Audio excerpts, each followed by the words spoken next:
Pagkagaling po niya sa tutor, ayan, nagutom. Kumain ng ulam niya po ay barbecue tsaka kanin. Ako naman po ay nagkakapeya.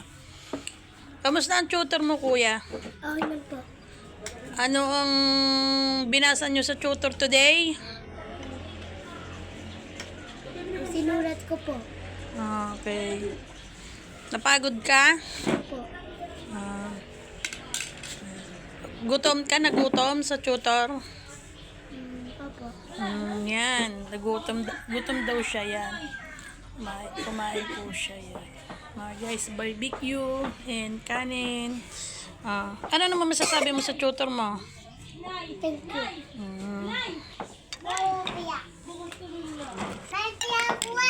Ako naman po ay nag-energen.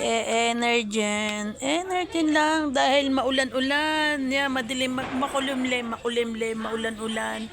Maambon-ambon po, maambon-ambon ang panahon. Kaya tayo ay magkape at kumain. Yan.